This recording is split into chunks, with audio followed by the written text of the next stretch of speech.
Good.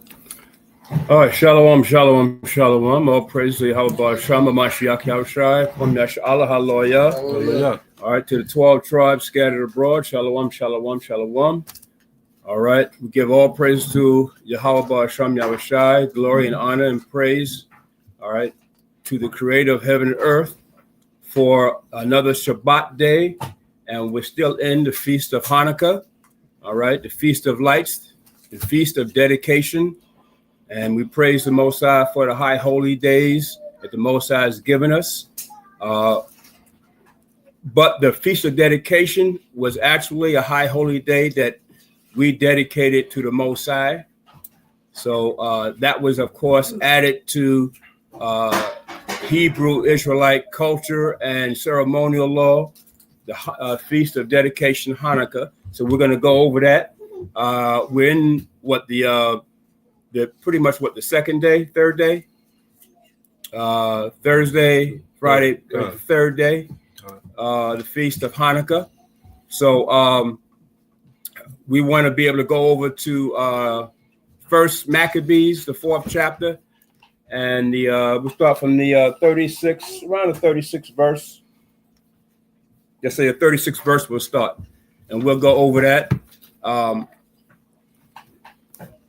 As Hebrew Israelites, it's high time for us to really now start to recognize the ceremonial laws.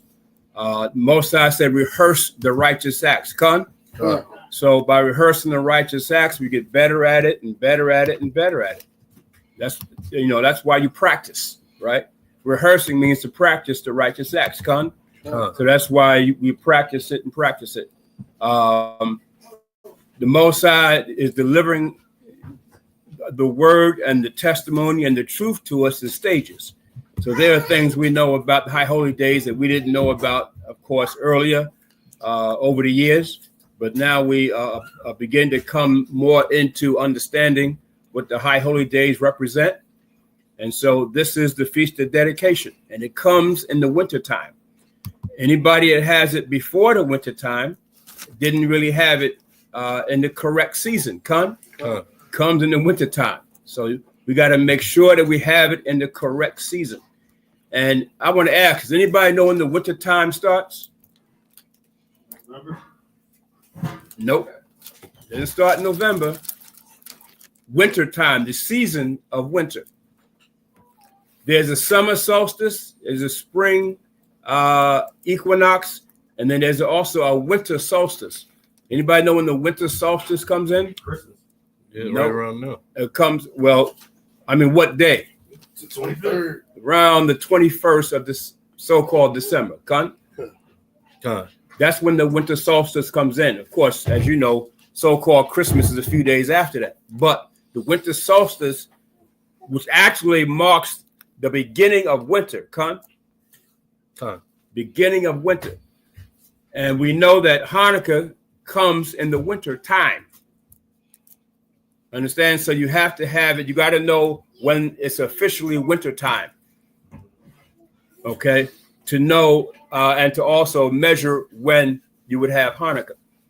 So it comes in. So winter time comes in the so-called December 21st. But we know that we're in what month are we in with the Most High? Caslu. We're in Caslu, which is what number of month? 9. The 9th month. All right. So that's when Hanukkah comes in.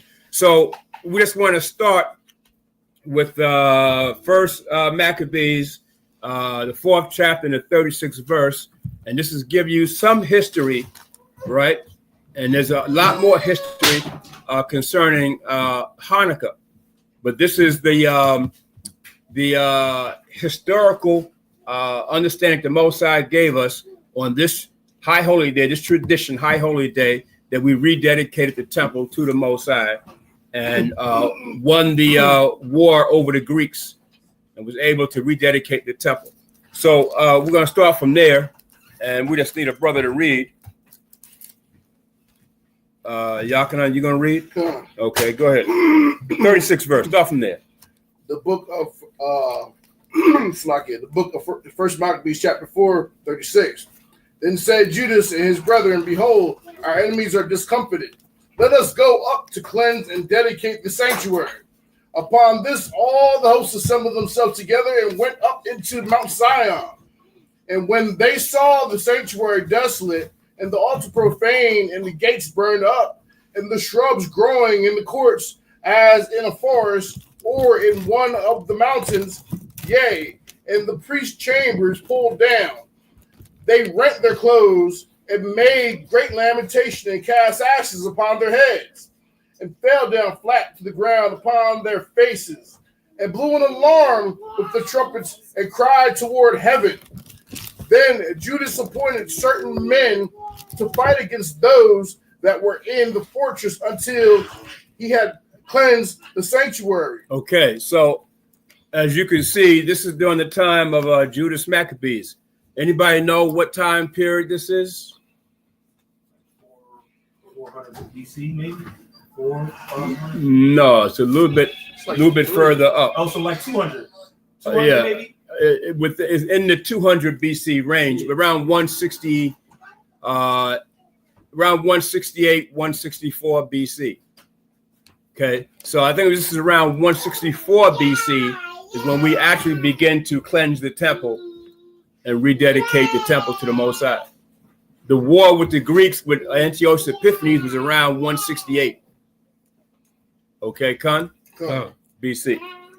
All right, and so like Yakanan read right in the 36th verse, it says, let us go up to cleanse and dedicate the sanctuary. Okay. So Judas had this in his mind after he won the war over the Greeks over Antiochus Epiphanes. Okay.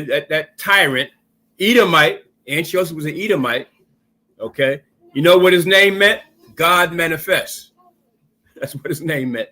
But we know he's not talking about the Most High, He's talking about Satan. So, but after he won that war, Judas and his brethren and the people of Israel said, let us go up and rededicate the temple. So we always want to bring it back up to date. Okay. So what is the temple, the modern day temple now that you got to rededicate? Let's think about that, huh? Your body. Yeah. You got to rededicate yourself. Con?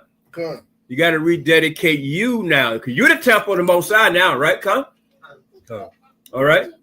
I mean, yeah, when we get back to Jerusalem, get back into Israel, of course, the temple is going to be rebuilt and everything. But now there is no temple, is there? So now the temple is who? You the temple of the Most High. You know where that scripture is at, Yaakov? We're the temple, yeah. First, I think it's 1 Corinthians. Con? Well, let's get that right quick. Somebody can look it up for me. That you are the temple of the Most High, and by 6 and 19. Yeah, get that for me. Will you bring it up? Yeah, come. 1 Corinthians 6 and 19. What? Well, I'm gonna start at 18. Flee fornication. Every sin that a man doeth is without the body, but he that committeth fornication sinneth against his own body. What? Know ye not that your body is the temple of the Holy Spirit? Yeah, know ye not your body is what? The temple of the Holy Spirit. Right. So now you always bring up to date. So now, since you're the temple now, and just like Judas and his brother were saying, let's dedicate the temple to the Most High, but now you're going to rededicate your body, all right, as the temple back to the Most High. So you got to look at now what Hanukkah and the rededication actually represents. Okay, so we're gonna go into that and finish that, Yaakov. Just finish it. Your body is what? Know ye not that your body is the temple of the Holy Spirit, which is in you, which ye have of Yahweh, and ye are not your own. Right. So now, where is the Holy Spirit? It's in you. See, the Holy Spirit is now in you. Now we know the Holy Spirit was in the temple, right, Con? remember the cloud came down, and the Most High came in the cloud, and the priest would sacrifice, and the Most High would come down, and the priest would wear the vestment, right? And the Urim and Thummim, he had the Urim and Thummim, and he would contact the Most High through the Urim and Thummim. And he had the high priest had the 12 emerald, the 12 stones on his vestment. See, and they were able to contact the Most High. But now you don't have all that now, do it? So how do you contact the Most High now? Yeah, you got to go in your closet and pray. The Most High said. See, you don't have none of those things, but the Most High still want you to contact him. Okay, you had your hand up, Buck. I'm sorry. No, I was going. You brought the one out with 6. I was going to bring the one out with 3. Okay, go ahead. Yeah, come. First Corinthians 3:16. That's the one I realized I wanted, but he brought that one, so you brought both. That's good. Go ahead. Go ahead. Know ye not that ye are the temple of Yahweh, and that the Spirit of Yahweh dwelleth in you? If any man defile the temple of Yahweh, him shall God destroy, for the temple of Yahweh is holy. Yeah, him shall the Most High destroy if you defile your own temple. And how do you defile your own temple? By not following the commandments. Once you don't follow the commandments, you're beginning to destroy your own temple. Simple as that. Once you begin not to follow the commandments, you're beginning to defile your own temple. And doesn't matter, whatever aspect it is, you're defiling your own temple. So you may say, well, I don't smoke, I don't do drugs, but you can defile your own temple by what? By taking on politics, taking on a different religion, right, Khan? Good. Taking on a different philosophy, right, Khan? That's destroying your temple too. Okay, Khan, you finish up? It's just saying, if any man defile the temple of Yahweh, him shall Yahweh destroy, for the temple of Yahweh is holy, which temple ye are. And ye are the temple now, right, Khan? So we have no temple that we can go to. We have the different camps and different Israelite schools. We may call them temples, right? Or churches or synagogues or whatever. We normally call them camps, right? But it's not really the temple. The temple is you, Khan. And that's what we got to look at. And you got to begin to think, oh, I got to rededicate, just like in Hanukkah, rededicate myself to the Most High. And so we're going to go over that. So go ahead, Yakanan. Tell them where you left off. Verse 42. So he chose priests of blameless conversation, such as have pleasure in the law, who cleanse the sanctuary and bear out the defiled stones into an unclean place. And when as they consulted what to do with the altar of burnt offerings, which was profane, they thought it best to pull it down. Yeah, pull it down. So you got to do the same thing today, right? What do you got to pull down now? Whatever defiles your temple, come, you got to pull it down and get rid of it. Just like Judas and his brethren did. And remember, they called that the Hasmonean dynasty. Remember their father Matthias, right, Con? When you read the history? And remember what started that whole thing where Matthias and his son had to flee into the caves, where you had a Jake gonna go up there and sacrifice a defiled sacrifice on the altar, right? An idol, and worship on an idol on the altar. So he what did Matthias do? Killed the dude, right? Killed him. And so from then on, Judas, Matthias took his sons, and Judas was one of his sons, right? And fled into the caves. And he had about a good over a few hundred brothers and sisters with him, right? In the cave. All right, shalom, shalom. I can have a seat. And so now the same thing today. You got to pull it down and pull it out of you, and then rededicate yourself back to the Most High. So this is what this is talking about. Okay, go ahead, Yakanam. They thought it best to pull it down, lest it should be a reproach to them, because the heathen had defiled it, wherefore they pulled it down. So the heathen defiled it, so they pulled these idols down. What did the Antiochians have in the temple? Pig's flesh. Pig's flesh. All kinds of idol worship, pig's flesh. So our people were eating swine from way back then, huh? Right? And you're still eating swine. You're still eating pig, right? Most abominable animal to eat, right, Con? Pig's flesh. It's an abomination. Just like shrimp, just like lobster, crabs, an abomination. So lobster, crab, shrimp, oysters, all of that is the pig of the ocean. Catfish is a pig of the ocean too. All right. And so Antiochus, showing you Antiochus knew the commandment, knew the law, right? But this devil going to put that in the Most High's temple, defiled it. So Judas and his brethren tore all that down. Right? So the same thing you got to do today. You've been eating pig?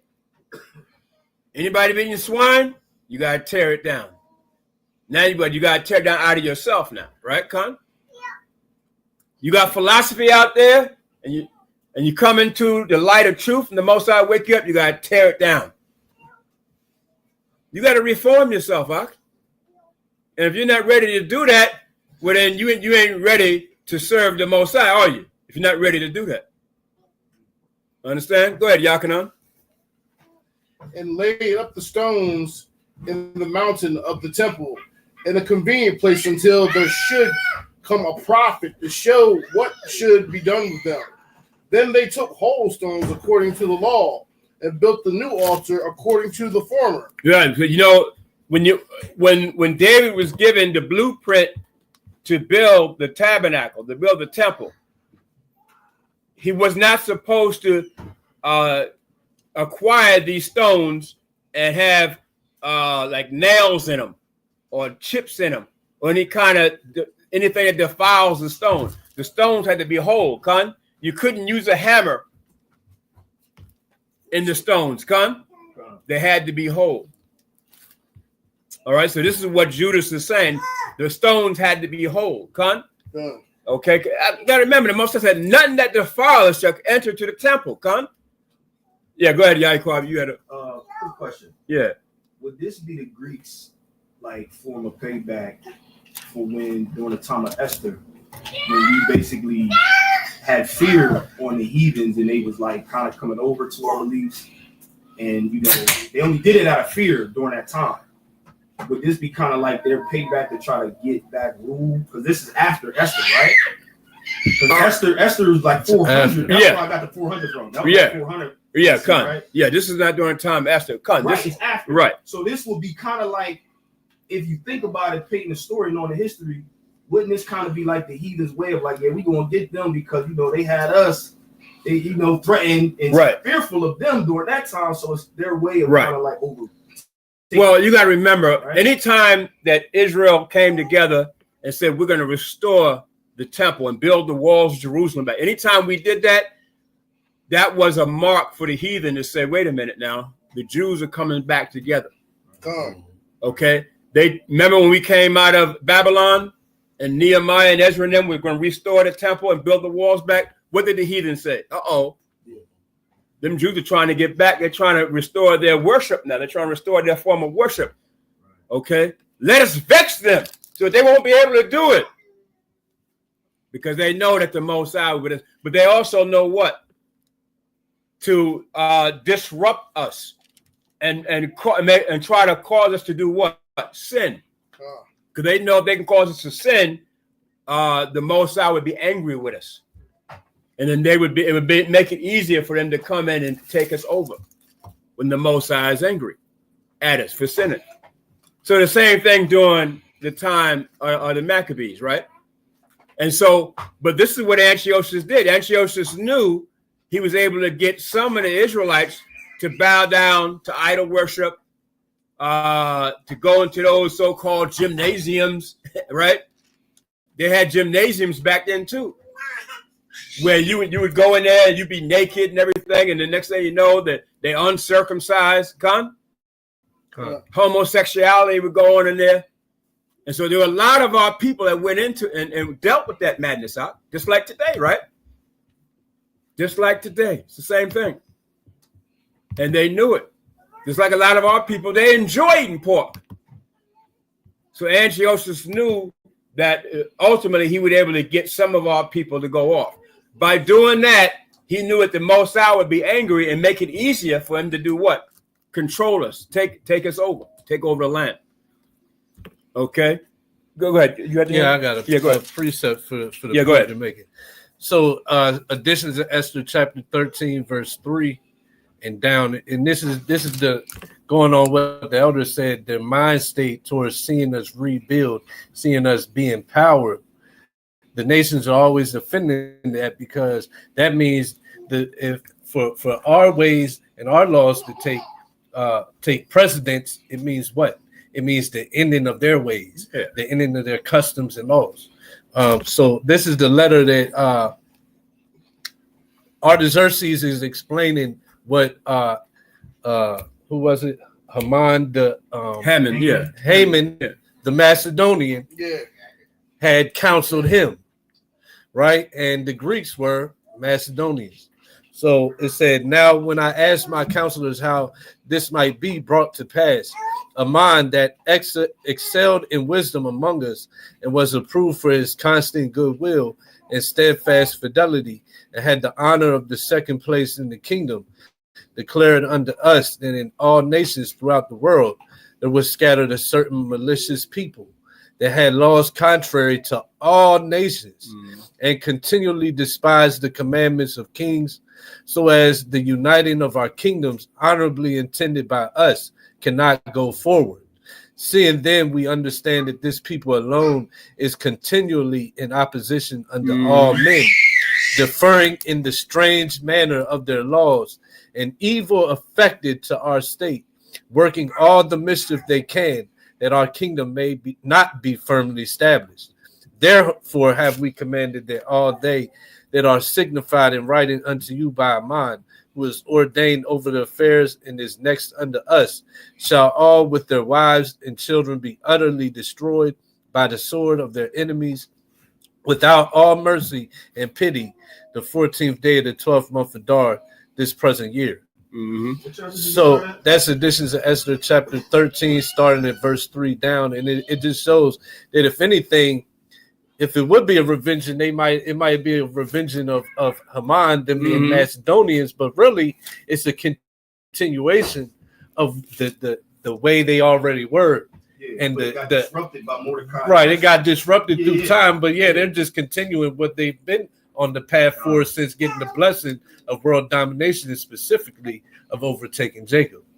I got a precept too. I got a precept that shows that when we were restoring ourselves to the Most High, that we didn't let the heathen around about us have anything to do with that. This is the book of Ezra, chapter 4, 2 and 3. And it reads, they came to Zerubbabel and to the heads of the families and said, let us help you build, because like you, we seek your God and have been sacrificing to him since the time of Ashradadon, king of Assyria, who brought us here. Yeah, but that was all deception. Con. Yeah, con. Hold on.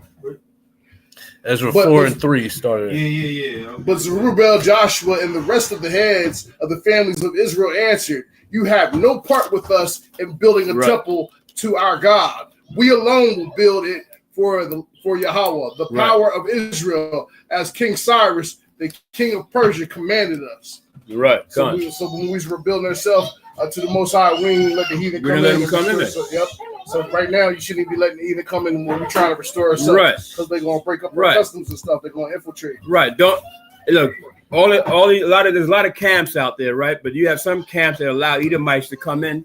That's an abomination, huh? We can't allow that right now. That's why. We could go to Revelation 11, where it says what? The court that is without the temple, leave out. Or even what about the scriptures tell us not to trust our enemies? Right.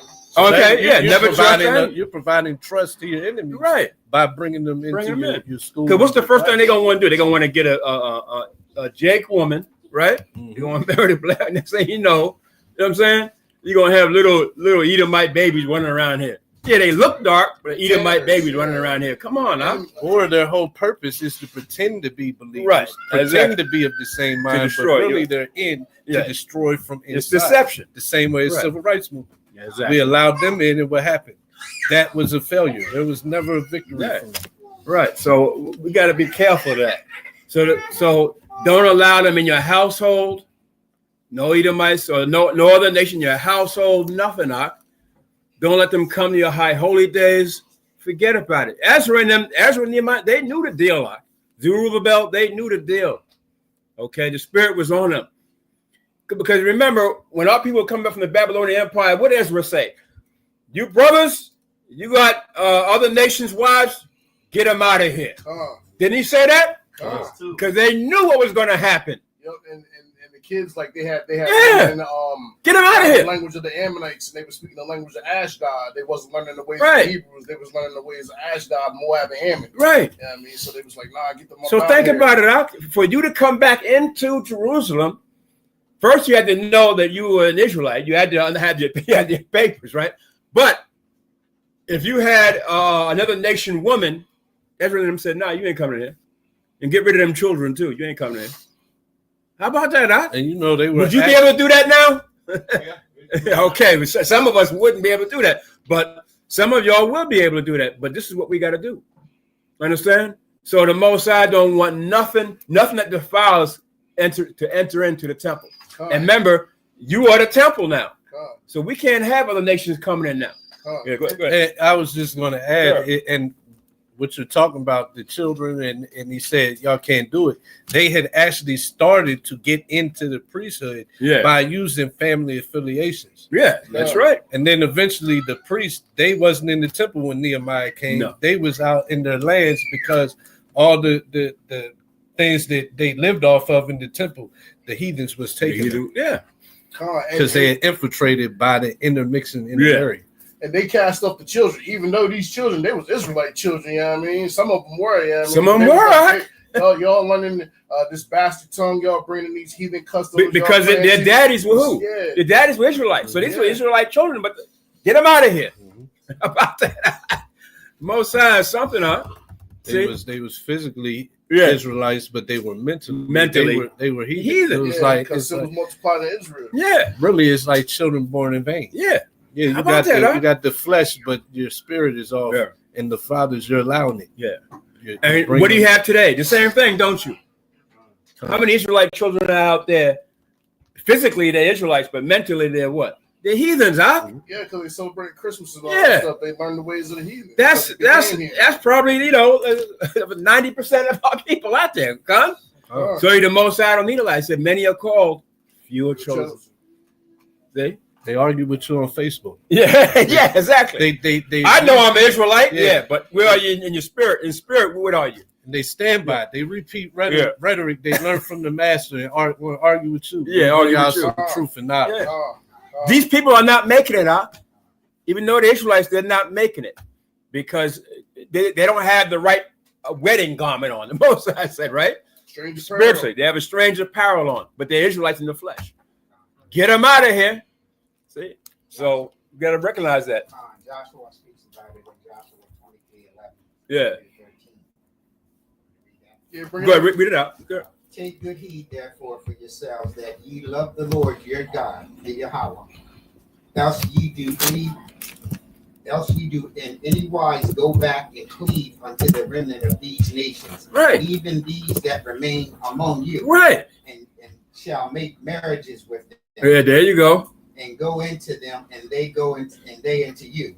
Know for certainty that the Lord your Yahweh will no more drive out any of these nations from before you, but they shall be snares and a trap unto you, right? A scourge in your sides and thorns in your eyes, until ye perish off this good land which Yahweh your God has given you. And so the Most High is saying that. Tell me where you at. Tell me the scripture. That's Joshua 23:11-13. Okay, so don't make any marriages with them. See, should not your son should not marry their daughters, and your daughter should not marry their sons. So the Most High is against that. So all our people marrying these people of other nations, okay, the so-called Negro with the white woman and so on and so forth, and other nations, and the black woman with the, you know, Edomite man and other nations. The Most High is totally against that. And so the Most High is saying, that's an abomination. That's a law. We're not supposed to marry the other nations or intermingle with them. So it's an abomination. Okay? So Yakan, so you can go ahead and finish. Tell them where you at. The book of First Maccabees, chapter 4, verse 48. And made up the sanctuary, Slakia, 47. Then they took whole stones according to the law and built the new altar according to the former, and made up the sanctuary and the things that were within the temple, and hollowed the courts. They made also new holy vessels, and into the temple they brought the candlestick, and the altar of burnt offerings and of incense, and the table. And upon the altar they burned incense. And okay, and where you at now? 50. You're in 50. So he read concerning the candlestick, right? Okay. The candlestick, okay. Now I know a lot of y'all are seeing the 9-branch candlestick, right? That's an abomination, huh? That's not the candlestick that Most High gave in the law from creation that he gave Israel to put in the tabernacle. That is not the candlestick. Okay. We have to understand that. That's something that Esau made up when the Masoretes took over, right? The so-called Jew, and the Masoretes took over and started translating the Bible. Okay, because most of these translation Bibles now are from the Masoretes. These are rabbis during around the 16th, 17th century, right? 15th, 16th century. That's when they made up concerning the 9-branch menorah for Hanukkah, because you don't read that in there, right? So who are we to add, right? Mm-hmm. Unless the Most High tell us to, who are we to add to it? So we're not supposed to add anything to it. So where it said that Yakan just read about the candlestick that he's talking about was the 7-branch candlestick, not the 9-branch. Go ahead. I just had a question, and also, don't they like have a custom of lighting one per day? Yeah, one per day. Where we're going to see that was never said. That was never said. That's what we're going to read. Say nothing. We don't read it. We don't find nothing where it says they lit a candle every day. Yeah, they lit a flame every day. You don't read it. So I want to show Yakanan. We can go from there right quick. We're going to come back to that. Exodus 25:31. Because I just want to show to all people, the congregation, all people, that it was a 7-branch. But again, I know years ago, and even now, you got some camps who still use a 9-branch. But again, the Most High give us this understanding in stages. You can't find any Hanukkah decorations. No, you can't without it. You gotta just get your own menorah. You gotta get your own menorah, and then the rest of your decorations, maybe get the pomegranate or whatever. Yeah, pomegranate. Yeah. So, but yeah, I mean, it was one time years ago we used this, but not anymore. Okay. Once the Most High gave us the understanding and knowledge, we don't use it no more. It's Exodus 25:31. If y'all can Exodus chapter 25, verse 31. And thou shalt make a candlestick of pure gold. Of beaten work shall the candlestick be made with his shaft, and his branches, his bowls, his knops, and his flowers shall be on the same. And 6 branches shall come out of the candle's side. No, you got it on the visual, the monitor. But he says 6 branches. Read that one more time. Knocking on 6. And 6 branches shall come out of the sides of it. Now look at it on the monitor. You see the branches coming out, 6 branches, right? It's going to tell you 3 on one side and 3 on the other side. Go ahead, Yakanan. 3 branches of the candlestick out of the one side. So look on the right side. See the 3 branches? These are the branches here. These are the branches. Con 1, 2, 3. Okay, go ahead, Yakanan. 3 branches of the candlestick out of the other side. And then 1, 2, 3 on the other side. Con. That's why it says 6. Because 3 and 3. 3 branches on one side, on the right side, 3 branches on the left side. Con, go ahead, Yakanan. 3 bowls made like unto almonds, with a knot of a flower in one branch and 3 bowls made like almonds in the other branch. And then you have what looks like bowls, right, Con? On top, see? Look like bowls. Why they look like bowls? Because what's going to be put in the bowls? Oil. It's going to be oil. No candles. We do candles, but it's really oil. It's really oil. And you're supposed to have the oil is supposed to you're supposed to have a type of certain thing that lights the oil and it burns, but it's not a candle. A wick. Yeah, the wick. That's what I meant to say. The wick. It's the wick. Con? Right? And he's going to read on down. He's going to tell you about the middle part too. Okay, go ahead, Yakanan. With a knot and a flower so in the 6 branches that come out of the candlestick. And in the candlestick shall be 4 bowls made like unto almonds with their knops and their flowers. And there shall be a knot under 2 branches of the same, and the knot under 2 branches of the same, and the knot under the 2 branches of the same, according to the 6 branches that proceed out of the candlestick. So the knot is the you. Their knops and their branches shall be of the same. All it shall be one beaten work of pure gold. You read down to the 37th verse. And thou shalt make the 7th lamp thereof. The what? The 7th lamp. What is the 7th lamp? The 7th lamp thereof. The middle part. It's the middle. So you got 7 now, 7 lamps, but the 7th one is the middle. And normally what they would do with the middle part is what? That middle part, you would pour the oil in, and that would do what? Branch out to the rest of the 6. Gun? So all you have to do is pour the oil in one of them. Gun? And the oil would fill up the rest of the 6. That way, the light did what? Never went out. When that light went out in the temple, that was it for Israel, right? The light is never supposed to go out. Gun? And that was the high priest's duty to make sure that light never went out. When our light, what is your light now? Your light is what? Most High's testimony, His word, the truth, right? And when your light goes out, meaning what? That's it for you. You're not in the truth no more. That's it. Like during Christmas. Yeah, understand what I'm saying? When your light goes out, that's it for you. You're destroyed. You're still living, but you're destroyed, cunt. So when this light went out, that was it for Israel. So the high priest's duty was to make sure it stayed lit every day. Never went out. Don't come out for hundreds and hundreds of years. It never goes out, huh? Okay. Yeah. Yeah, go ahead. Leviticus 24:1. And the Lord spake unto Moses, saying, Command the children of Israel that they bring unto thee pure oil of olive, beaten to the right, to cause the lamps to burn continually. So, yeah, tell them where you at again.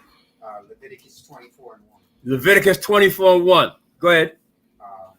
Continually, without the veil of testimony, the tabernacle of the congregation shall Aaron order it from the evening until the morning before the Lord. Continually, it shall be a statute forever in your generation. So continually, the light stays lit continually, and it was a priest's duty to make sure it stayed lit.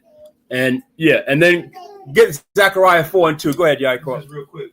I'm gonna add, whenever y'all see candlestick, know, I mean menorah. Menorah, yeah. For basically in Hebrew, saying, It really should be lampstand. It's lampstand, actually. Yeah, you're right. It's lampstand. With that word, I'm saying, whenever you see candlestick in the Bible, that's menorah. Yeah. Right. If you look up the etymology of the word menorah, it means lamp. Right. And then it tells you 7 branch. Right. Look up the word menorah. They got the etymology online. You can look up the word menorah. 7 branch candelabrum. They say candelabrum, right? And it also means to give light. Menorah. Even the word light is in the word menorah. Okay? Because aurora is light. So the word menorah, the word light is in it. Con? Yeah. That is the candle that Zechariah was to do. Yeah.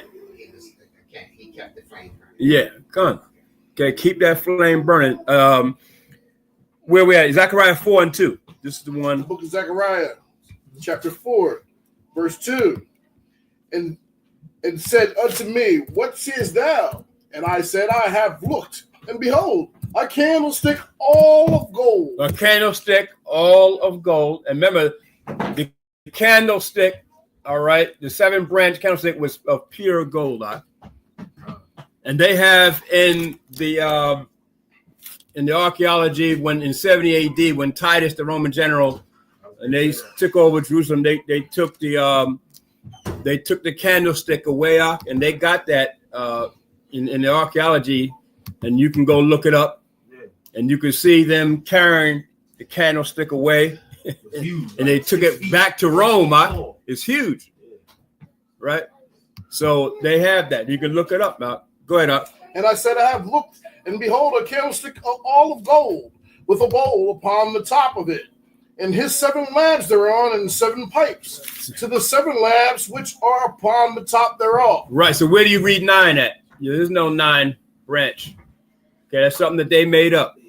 They added to it. Yep. Go ahead, And 2 olive trees by it, one upon the right side of the bowl, and the other upon the left side. Yeah, Judah and Israel, right? Or it's either Northern Kingdom, Southern Kingdom, but it's also Joshua and Caleb. No, at that time it was Joshua. Was Zerubbabel, right? Yeah, and Joshua. Yeah, Joshua. Yeah, but it's also Judah and Israel. I mean, it goes further into a deeper breakdown. It's Judah and Israel too. Con? So, and then you read the one, rocking on one more, Revelation 1 and 12. Just so we get some understanding that, that 9 branch, that's a tradition of the so-called Jews. Okay, not for us to do. They do that. Yeah, that's pretty dope. I like that picture. Yeah, there you go. See that picture you got on the monitor? That's a nice picture there. You got the lampstand, right? And the two trees on the right and left. That's a nice one there. And you know what else? Just real quick to add. I want to get that picture, right? It's funny you how can they send me say that the picture. Bible's false, but what you were saying about the Titus thing is called the Archetypus. Archetypus, yeah, come.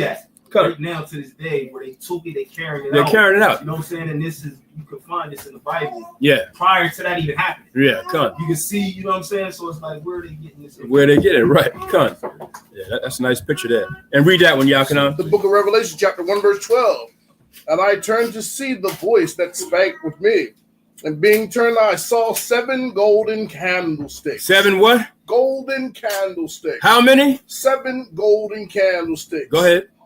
And in the midst of the 7 candlesticks, one like unto the Son of Man, clothed the garment down to the foot, and girded about the paps. Okay, so that's gargle. Yeah, so that's it. I just wanted to show you about the candlesticks and why we don't use the 9-branch candlestick. Continue with the 7. Now, when you go back to what he read in Maccabees, and I think you were in 50 or 51. Yeah. He read about the candlestick. When they lit that candlestick, this is what they were lighting, the 7 branch. We're not lighting a 9-branch candlestick. Con? This is what they were lighting. Okay, go ahead, Yaakov. The book of Maccabees, the book of First Maccabees, chapter 4, verse 49. They made also new holy vessels, and into the temple they brought the candlestick, and the altar of burnt offerings and of incense, and the table. And upon the altar they burned incense, and the lamps that were upon the candlestick they lighted, that they might give light in the temple. Furthermore, they set the loaves upon the table and spread out the veils and finished all the works which they had begun to make. Now on the 5 and 20th day of the 9th month, which they called the month Caslu, in the 148th year, they rose up betimes in the morning. Right. This is around 164 BC. Con?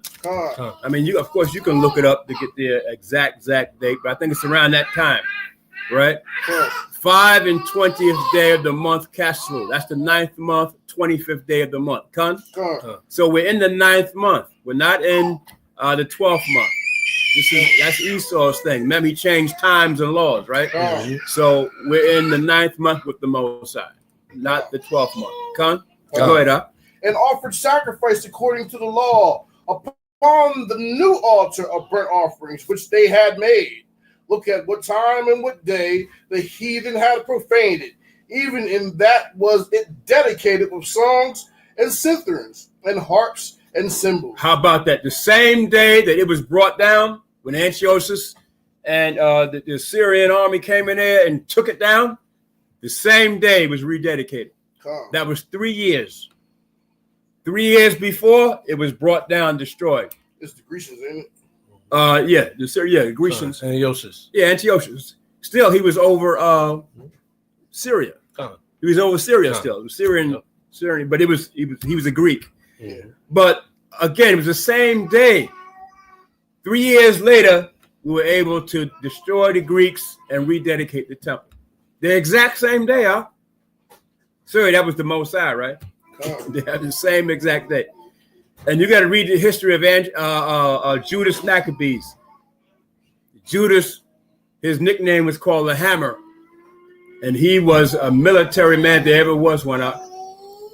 He was so great in what he was doing when he took over the military to defeat the Greeks, that the angels of the Most High would come down and want to be in the army of Judas Maccabees up.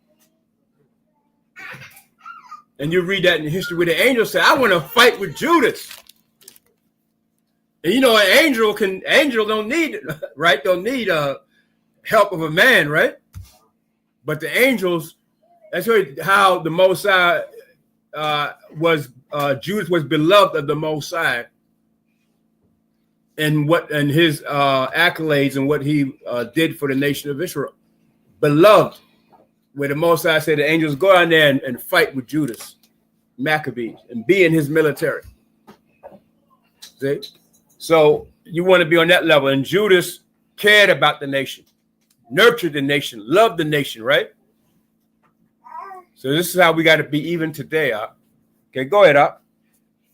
Then all the people fell upon their faces, worshiping and praising Yahweh of heaven, who had given them good success. And so they kept the dedication of the altar 8 days and offered burnt offerings with gladness and sacrificed the sacrifice of deliverance. Do you read where they lighted one candle every day? You don't read that. I mean, so we're not here to try to add nothing to what we did, right? We're just going to keep it the way it is. So Esau comes along, the so-called Jew, the Masoretes, and they take on our nationality. Now they're going to add on things that's not even, that we didn't even do. As you said before, them joining themselves to ours is so that they can pollute the things. Pollute. Exactly. Go ahead, Yakana. They decked also the forefront of the temple with crowns of gold and with shields, and the gates and the chambers they renewed and hanged doors upon them. Thus was there very great gladness among the people, for that the reproach of the heathen was put away. Moreover, Judas and his brethren, with the whole congregation of Israel, ordained that the days of the dedication of the altar should be kept in their season from year to year by the space of 8 days. Right. From the 5 and 20th day of the month Caslu, with mirth and gladness. At the time also they built up the Mount Zion with high walls and strong towers round about, lest the Gentiles should come and tread it down as they had done before. Okay, very good. See that? So we rededicated the temple. So even now in these times, you got to do the same thing, huh? And that means you got to bring yourself to dedicate yourself to the Most High. Now, of course, when we get back in Jerusalem, we're gonna rededicate the temple and do all that what you read about there too, and we'll probably have a ceremony, a ceremonial law that we're gonna bring, make about a ceremonial law how we got delivered out of America, come, and then after that, that'll be a ceremonial law forever, right? So we'll probably do it like that too, but still. But as of right now, you want to rededicate yourself. And this is why, Yachanan, if you get second Maccabees 1:9, it'll tell you how to celebrate the Feast of Dedication. You celebrate it according the way we celebrate the Feast of Tabernacles. Second Maccabees what? Second Maccabees 1:9, then go down to 1:18. Go ahead, Going back to that where we was at in first, or we done? We're done. You We're don't done. want to finish that out in first Maccabees? That was the end. That was it on that. We got to go. I mean, it's the last verse. Oh, okay, go ahead. Yeah. Okay. And they set their garrison to keep it and fortified Bethesda to preserve it, that the people might have a defense against Idumea. So we built the walls up to defend ourselves from the outside nations that will come. Because you know something? The temple's rededicated. So now they know what? That the Jews are now back in what? They're now back in line with the Most High. They reconcile themselves back to the Most High. So now the other nations are they want to do what? They want to come after us now. They don't want us to stay in righteous holiness with the Most High. So Judas knew that. So he had to build the walls up high around Mount Zion so we can defend ourselves. Okay? And that's what that was about. What did it say again? That verse you just read. And they set their garrison to keep it and fortified Bethesda to preserve it, that the people might have a defense against Idumea. And so how do we do this today? We set, first off, who's the enemy today? It's the same enemy, right? Idumea. It's Idumea. Idumea is trying to come against you and bring you away from the Most High, or if you're still in dark, keep you in darkness. And how we set up garrisons today is by fortifying our minds with the word, by continuing to keep these feast days, continuing to chop down their beliefs, continuing to cut them in the different doctrines and things they believe in, and staying fortified in your mind and not allowing them to shame you or convince you with their lies and different tactics of, oh, that was debunked, this was debunked, that doesn't mean that. And you fortify your mind by staying true to the walk and staying girded up by always being in the scriptures. Exactly. So Idumea is a Greek word. I mean, Edom.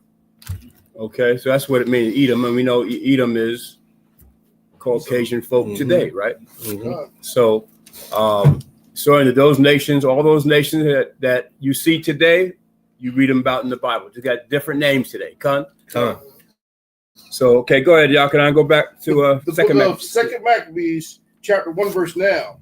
And now see that ye keep the Feast of Tabernacles in the month of Caslev, in the 184th year. The people that were at Jerusalem and in Judea, and the council.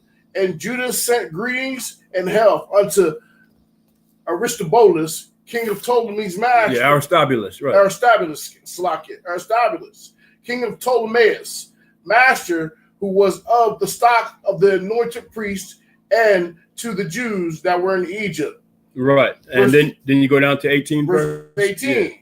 Therefore, whereas we are now proposed to keep the purification of the temple upon the 25th day of the month Caslev, we thought it necessary to certify you thereof, that ye also might keep it as the Feast of Tabernacles and of the fire, which was given us when Nehemiah offered sacrifice.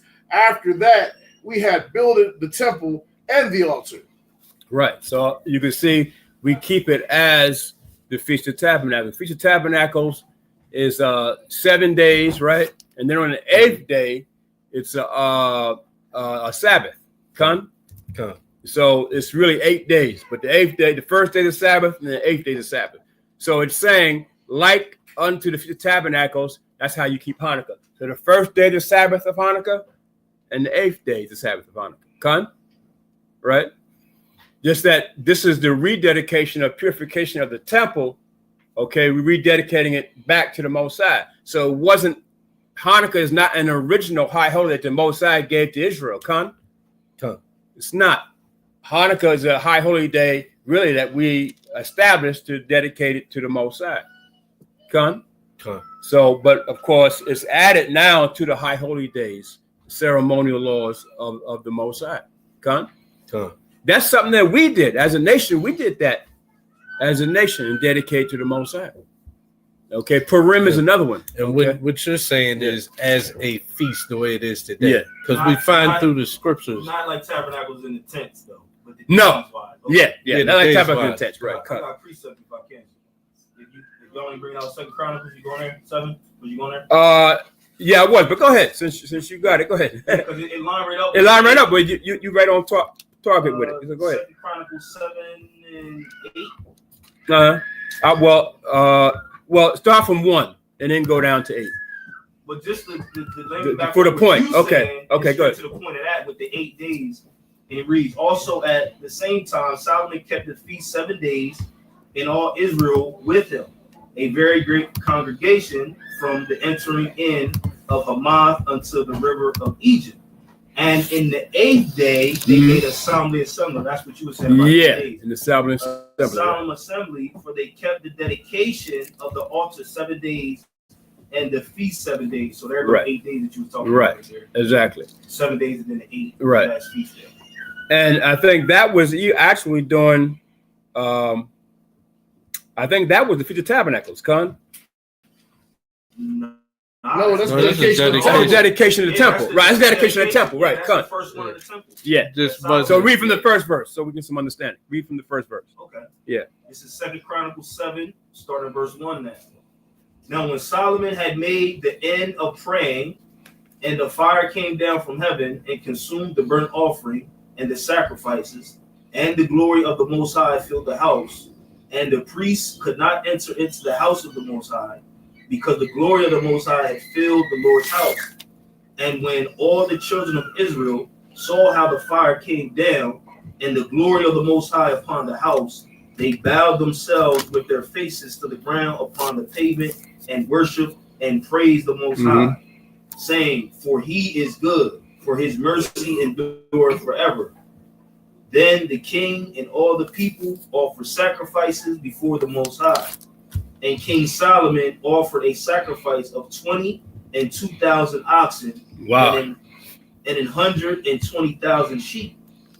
So the king and all the people dedicated the house of Yahweh. So they did what? Dedicated the house of Yahweh. They dedicated. So this was the dedication of the temple that Solomon had built, right? That he got the blueprint from his father David, and David got it directly from the Most High, and David gave it to Solomon and said, you're going to build the house of the Most High. So when Solomon finished this temple, he's going to dedicate it to the Most High, and this is what this was. Gun. So go ahead, Doc. Verse 6. Yeah. And the priests waited on their offices, the Levites also with instruments of music of the Most High, which David the king had made to praise the Most High. Now David had a whole orchestra of Levites in the temple. And another thing, there was no rap stars either. Nobody was doing no rap music. This was real, legitimate musicians. Like I said, they had harps, citherns, cymbals, flutes, string instruments, percussion instruments. David was a musician. Con? I don't know, Elder Josephus does say that they had spoken word poetry over music. So they might have been rapping. Okay, they might have. Well, okay, it wasn't no gangster rap. No. I know, I'm just kidding. Okay. But I can see on that level, on that level with the poetry. Right. Okay. But the way they rap today, they didn't have that. But like you said, with the poetry, I can see that. But go ahead, Verse 6 from the top And the priests waited on their offices, the Levites also with instruments of music of the Most High, which David the king had made to praise the Most High, because his mercy endureth forever. When David praised by their ministry, and the priests sounded trumpets before them, and all Israel stood.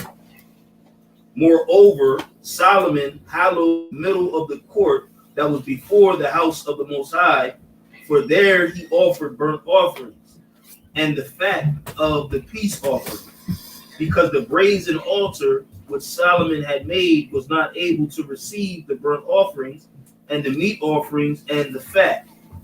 Also, at the same time, Solomon kept the feast 7 days. Oh, there you go. So where did Solomon get that from?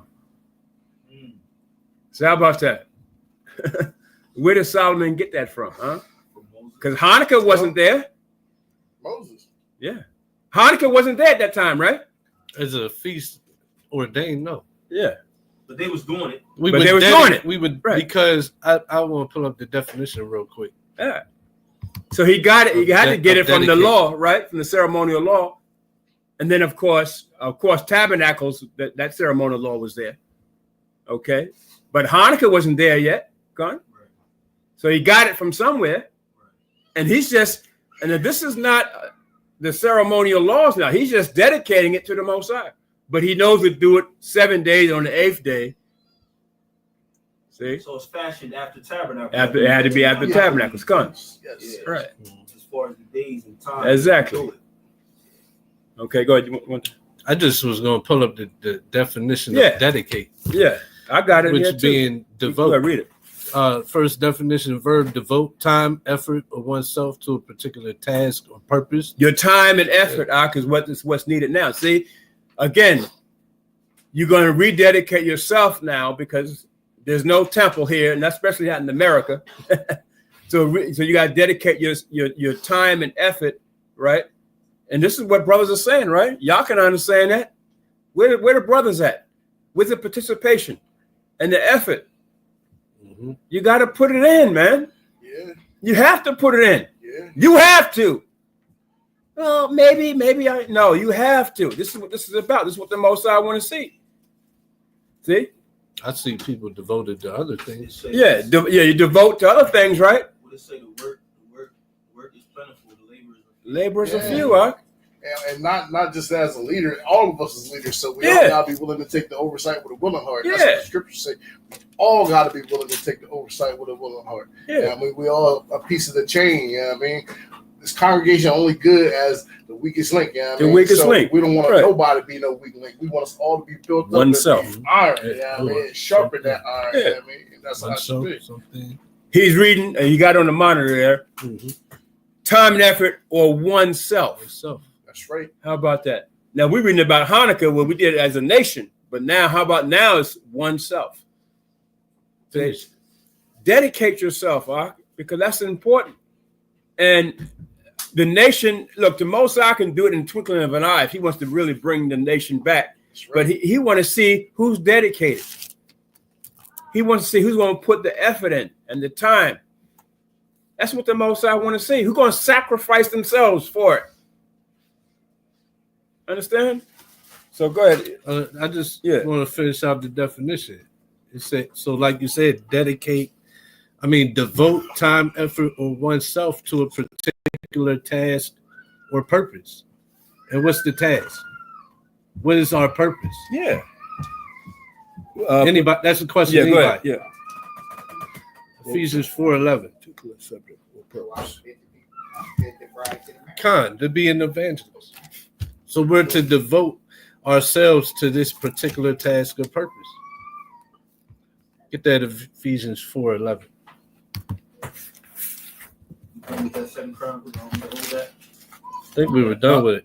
We're done with that. We're doing that. You brought it out. That was good, huh? And I had wrote that down too, but I'm glad you brought it at the right time. So that The was good. book of Ephesians, chapter 4, verse 11. And he gave some apostles and some prophets and some evangelists and some pastors and teachers. For the Some what? Some pastors and teachers. And also evangelists. What's evangelist mean? Going out and speaking. Because it's a lot of people, individualites, or people that really just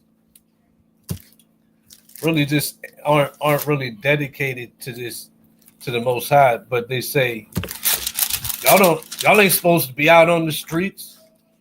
That's wicked. You ain't supposed to go out there. We don't gotta do that. But it said what? It said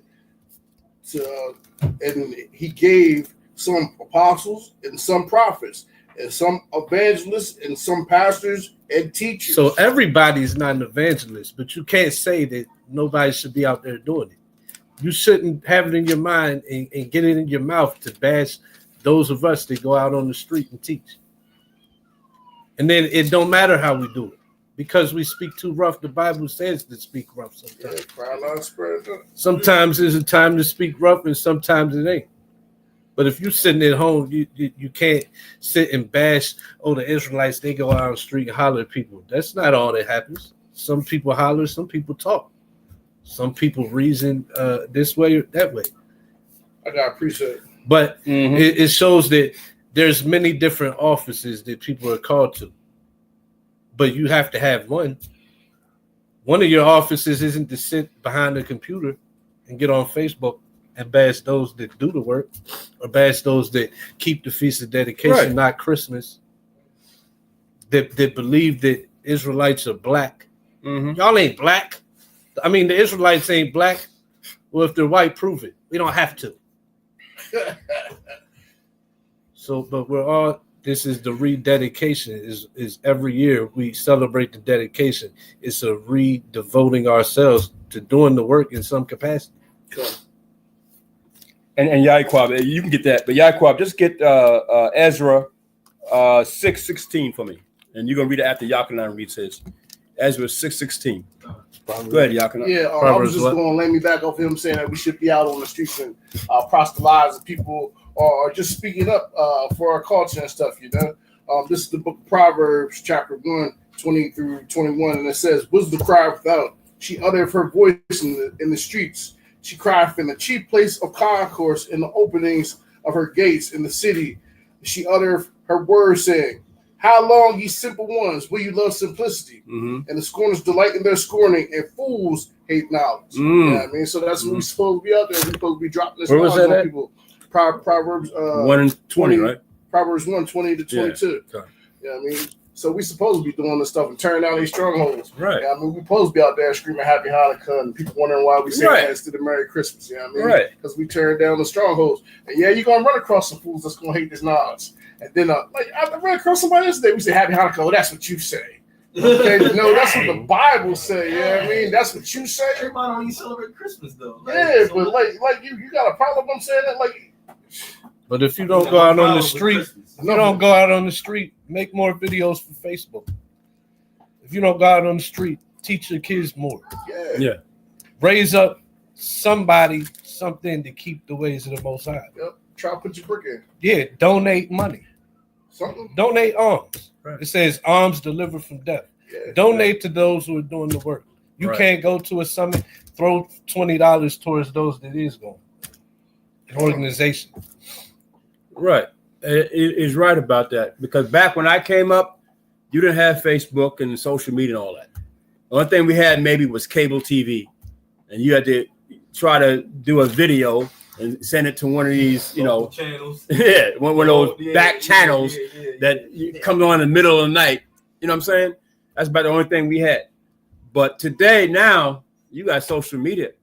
But I would say this, for a brother to do something on social media, TikTok or whatever it is, you got to get your facts straight. You know what I'm saying? Yeah. Don't just come on in just because it's social media and you can, you're going to get views. Don't do it for the views. Do it for the truth's sake, that you're going to bring out the truth. Don't do it just for views, because everybody's trying to make money now, right? But don't do it for that. You do it for that, you're doing it for the wrong reasons. And brothers try to bring out stuff, and they're not bring out the truth. You know what I'm saying? They don't have all the understanding or the facts straight. So you got to make sure of that too, Con. You got to make sure your understanding is correct before you bring out anything on social media. But go ahead, Yaquab. Tell them where you at. Yeah, Ezra 6:16. Yeah. the book of Ezra, chapter 6, verse 16. And the children of Israel, the priests and the Levites, and the rest of the children of the captivity, kept the dedication. They kept what? Kept the dedication. And this is what? This is before Hanukkah. Yeah. Okay, go ahead. Kept the dedication of the house of Yahweh with joy. Wow. How about that? Hear that? Are y'all joyful? Are you joyful now? You got to rededicate yourself to the Most High. That's why the Most High tell you, prepare yourself for temptation. See, it's a joyful thing to Most High wake up to the truth, but prepare yourself. That's why he said, Ezekiel, you're going to eat this scroll. It's going to be in your mouth like honey, but it's going to come down. It's going to be bitter. Because there's going to come a time when it's going to be seem kind of bitter. But it's still a joyful thing when you recognize and the Most High wake up to the truth. See? Go ahead, Up. Oh, keep reading? Yeah, keep reading. Verse 17. And offered at the dedication of this house of Yahweh 100 bullocks, 200 rams, 400 lambs, and for a sin offering for all Israel, 12 he-goats, according to the number of the tribes of Israel. Now, what were they doing? They were giving an offering. See, like the brothers were saying, give something, right? If you can't put in your time and effort and participate, but then give something. Don't come empty-handed, right? Give something. When they dedicated, they gave right back then during the time of Ezra, right? So today's the same thing. See, we're going to need chairs. Now we're going to be out, in the garage. We're going to need chairs. We're going to need tablecloths. Every set, plates, forks, spoons, cups, tablecloths for the table. What else? We're going to need a heater. The brother brought the heater. Okay, we brought the heater. He brought the heater already. We're going to need fans. When the summertime comes, we're going to need fans. See? So participate and dedicate something towards it. This is what the Most High want to see. And this is why do you think Moses, when the Most High said, Moses, build the tabernacle according to the pattern that I gave you. Moses said, I ain't got no money for this. What did Moses do? He went straight to who? To the people. He said, bring forth your gold, your silver, and your brass. Bring it to me so I can build this tabernacle. He didn't go to the Most High, did he? He went to the people because he knew the people had it. We spoiled the Egyptians, right? We took everything. We borrowed. We took everything they had, right? So the Most High knew that you had it.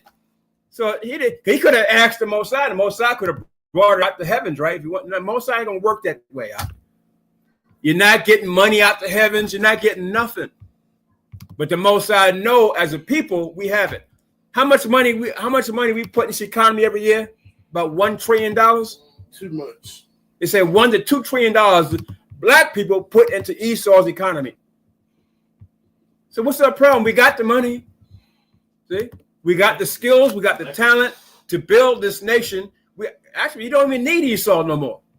We don't need him, but because we're so tied up into his system now, like some of us can't get out of it. I mean, it's a sad thing because a black dollar stayed in a black community for 20 minutes. 20 minutes. But the so-called small hot dollar stayed in the community for 4 days. 4 days. Yeah, so as soon as you get paid, your money is gone to them, back to them. And then let alone that, you got these Arabs, you got these Chinese people come in the neighborhood exploit you too. You know what I mean? Yeah. So they exploit you too. So the revenue not staying in our neighborhood. Right. Low. It's going all over the place. So we have it. So dedicate something. Okay, go ahead, Al. Verse 18. Well, real quick, I want to get a go ahead. Go ahead. Exodus 35, 21 and 22. Just on more on the point of bring something. Bring yourself. Bring something to help with the building. To help with the work. 35, 21. And they came, every one whose heart stirred him up, and everyone whom his spirit made willing. And they brought the Lord's offering to the work of the tabernacle of the congregation, and for all his service, and for the holy garments. And they came, both men and women, as many as were willing hearted, and brought bracelets and earrings and rings and tablets, all jewels of gold. And every man that offered an offering of gold unto Yahweh. Yeah, that's where? Tell me where. And also Exodus 35, 23. And every man with whom was found blue and purple and scarlet and fine linen, and goat's hair and red skins of rams and badger skins brought them. Every one that did offer an offering of silver and brass brought Yahweh's offering, and every man with whom was found shittim wood for any work of the service brought it. And we don't gotta keep going. The point being, anything that was needed for the service, somebody had something like the blue for the garments or the purple, they brought their blue, the purple. Anyone had linen, they brought their linen for the garments. Anybody had goat's hair, they brought the goat's hair for the covering. Whatever was needed to build the tabernacle, to benefit the priests, to benefit the work of the Lord, the people brought willingly. Very good. That's a good scripture. Okay, well, you finished that, right? Was that finished? That's where you wanted me to stop. Yeah, I was at 17. And you finished it? You finished all 17? Okay, that was good. I just want that main point there. That was good. If Yakanan, if you can get me Proverbs 16:3. Yeah. Book of Proverbs, chapter 16, verse 3.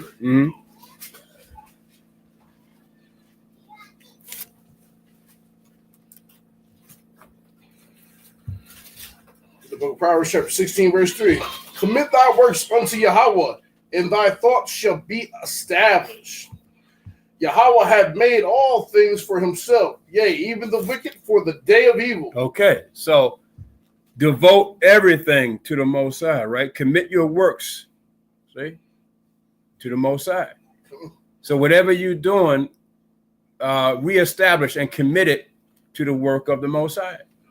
So you got brothers out there that, like we were looking for a lawyer at one time. If you're a lawyer, then bring your lawyer skills to do the work of the Most High. If you in construction, bring your construction skills to the work of the Most High. All right, and so forth and so on. Whatever you do, bring it to the Most High now, so that we can now begin to rebuild Israel, our nation. Because the Most High gave you those talents, those skills. So now bring it back to the Most High. Numbers 18:14. Yakanan. Book of Numbers, chapter 18, verse 14.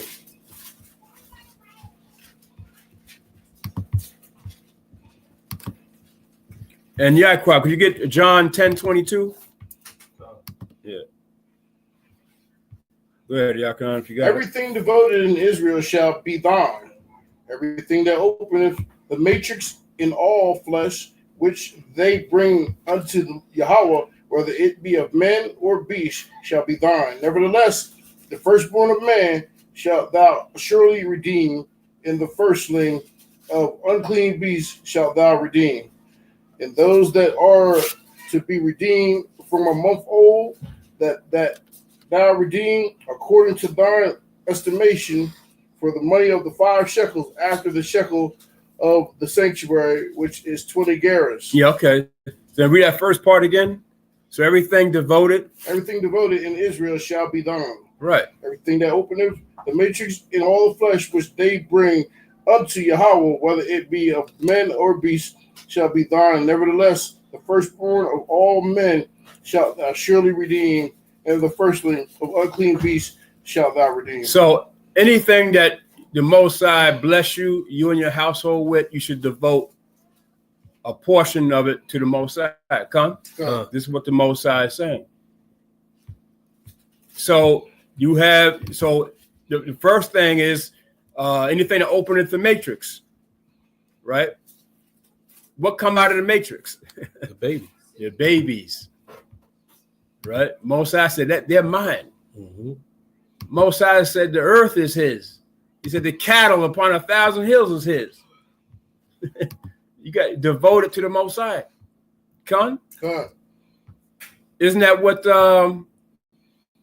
Samuel's mother, isn't that what she did? Remember Samuel's mother? He said, because she was barren. She said, she asked the Most High for a child. She said, I'll devote it to you, Most High. You blessed me with a child. And sure enough, she did. And that baby became Samuel, the greatest prophet in all of Israel.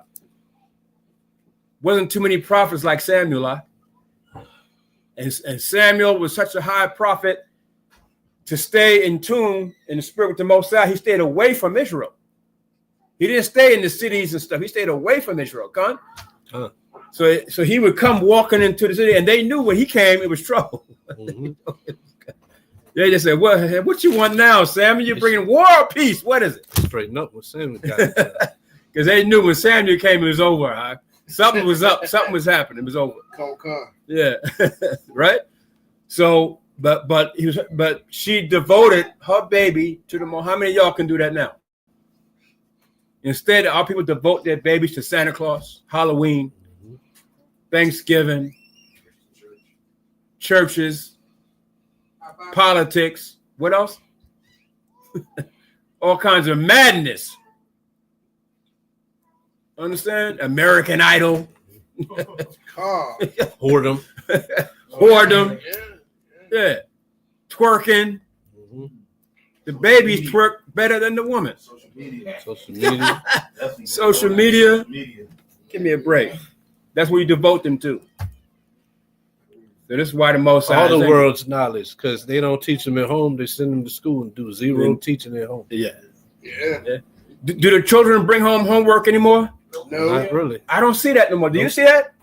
Barely, if so. Boy, when I had homework, I was bringing out books. Books, you know what I'm saying? Mm-hmm. On the dining room table, I had the books, and I had to go in the libraries and stuff. They don't do that no more. It's over. Yeah. And we had homework, huh? And you had to bring it back the next day. They close school for sleep now. Man, they close it for frost. School ain't what it used to be, huh? For temperature. Yeah. Crazy. Yeah. I'm like my daughter, where's your homework at? What homework? You know? And I'm like, what is this? Yeah. I work for school. Trust me. Kids don't learn nothing. Fifth graders on second, like kindergarten level. But they made this rule where no kids is left behind. Wow. What they're doing is they dumb the kids. They're dumbing them down. Yeah. But with me, where they do that in elementary school? Bread claim? Oh, yeah, that's the worst one. My son, he messed up because he had to go to summer school.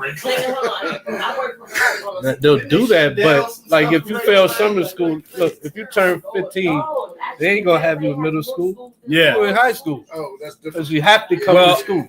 Yeah, okay. So they'll pass you full. Let's go back. But she's right. They're dumbing the children down. Hold on, hold on. They're dumbing them down. She's right. So therefore, they're not getting the correct education. And they do it on purpose. The Esau's world, they're doing it on purpose now. Especially in the black community, you know they're dumbing them down. But these Edomite children, if they go to a public school, they'll get dumbed down too. But a lot of these Edomite children are going to, Catholic schools, private schools, right?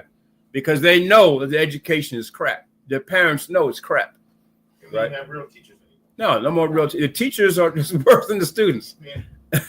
or they'll choice them into a known public school that's good for. It's good for them, yeah. At a high rate, yeah, of getting the kids in college. We don't even have the after-school programs where the children to the trailers they have reading books and all that. Right, they don't have that no more. The churches used to have school after school. Right, that's gone. That's gone. It's all gone. So America's finished. Where were we at? I think you were about to go to John 10. John 10:22. Yeah. Come on. It's the book of John, chapter 10, verse 22. And it was at Jerusalem, the feast of the dedication, and it was winter. When was it? Winter. Yeah, see? So Feast of Dedication was winter time, and Yahweh Shai even went to the Feast of Dedication. Keep reading. Okay. Yeah, you can keep reading. Verse 23. And Yahushua walked in the temple in Solomon's porch. Then came the Jews round about him and said unto him, How long dost thou make us to doubt? If thou be Mashiach, tell us plainly. And I heard somebody say he wasn't keeping the Feast of Dedication. But it clearly says here, he went in the temple. What do you do on the feast day? What are you doing? What are you going to the temple for? He was in the temple. You go in the temple to bring your offerings for the feast. Well, why would a brother argue about that anyway? Also, he wasn't hanging out in Jerusalem. He came to Jerusalem for the feast day. Right. Other than that, he was gone. Walking, he was gone. Right. He was out in Israel. They don't know that dedication was kept all throughout the Old Testament. So it's paganism, man. Paganism. And it says specifically, it don't even say the dedication like it was just dedication of something. It says specifically the feast of dedication. I mean, so what do they want? I mean, these are somebody that's just trying to cast doubt, and it's got demons, and you know what I'm saying, on them. It's argumentative, right? That's why the Most I said after the first and second.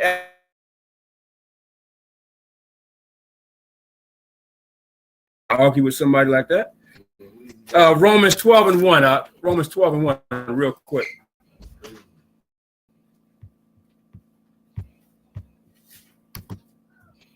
The book of Romans, chapter 12, verse 1.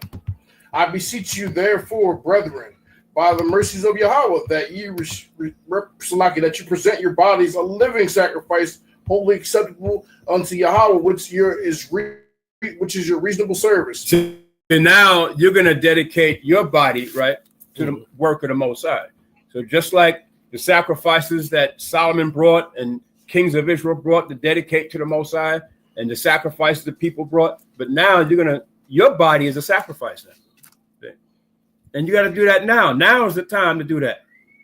See, go ahead, Up. And be not conformed to this world. You see, the world is finished, right? This world is finished, right? They just celebrated Christmas. You know, Christmas is an abomination of all time. It's an abomination, right? No such thing as Santa Claus. Santa Claus is Satan. God. Santa, Satan. It's the letters are in the same word, right?